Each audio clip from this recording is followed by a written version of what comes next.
Sur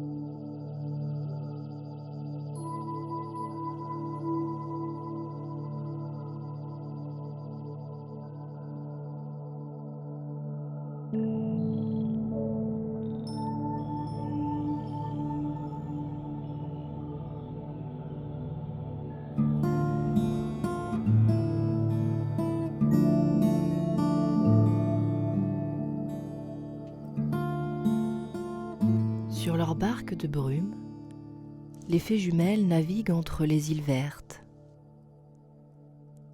Elles sont venues apporter l'eau de joie. Elles la feront couler, pleuvoir, ruisseler et jaillir d'un bout à l'autre du pays. Chez les grands et petits peuples de la nature, tous l'attendent avec impatience. Pour eux, l'eau de joie est un cadeau aussi précieux que la lumière du soleil.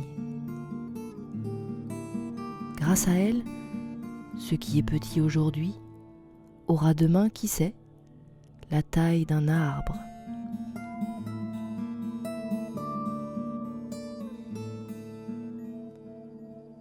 Pour trouver le pays des fées, tu n'auras pas beaucoup à marcher. Il te suffira de chercher un coin de nature, petit ou grand. Un jardin ou une prairie feront l'affaire. Maintenant, agrandis ton regard. Les fées sont partout. Elles sont le jaune de la tulipe, le noir de la nuit, le vert de l'herbe. Grandes, elles sont la mer et les montagnes. Petites, elles sont la tomate cerise et le reflet du soleil enfermé dans un verre. Ne cherche pas à leur parler, encore moins à les toucher. Contente-toi de les aimer et de les protéger. Ce sera bien suffisant. Sans le savoir, tu leur ressembles beaucoup. Comme elles, tu es la fleur qui pousse au milieu du pré. Tu es l'étoile suspendue dans le cosmos.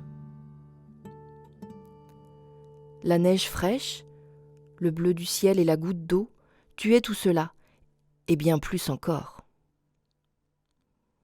Tu as toute la beauté de la nature en toi.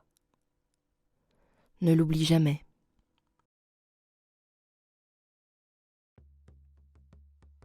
Je te présente Nataléa, fée du monde ouvert. Elle est jolie, n'est-ce pas? Tu la trouves jeune? Elle est pourtant née bien avant les montagnes et la lune. On dit que sans elle, la nature ne serait qu'un simple caillou perdu dans l'espace. C'est grâce à elle que la première herbe a poussé et que les premières pluies sont tombées des nuages. Pour que le secret de la vie ne se perde pas, elle l'a enfermée dans une pierre grise dont elle ne se sépare jamais. Ce secret, je veux bien te le confier, mais il faut me promettre de le répéter à tous ceux que tu aimes. Oui, tu me donnes ta parole de lutin? Alors écoute bien. Il faut du temps pour chaque chose, petite ou grande, qu'il soit court ou long. Il faut prendre son temps. Le voilà le secret. Nataléa le sait bien, elle dont le sourire brille comme au premier jour.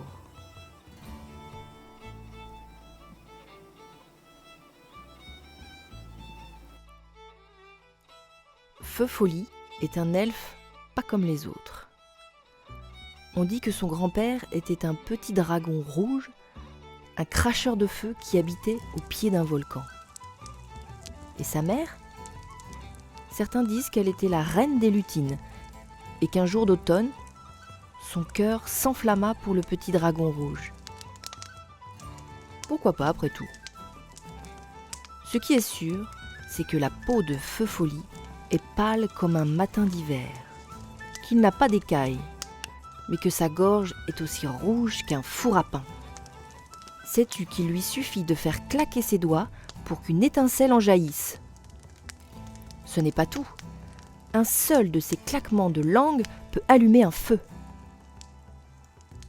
Si tu le rencontres, regarde-le briller.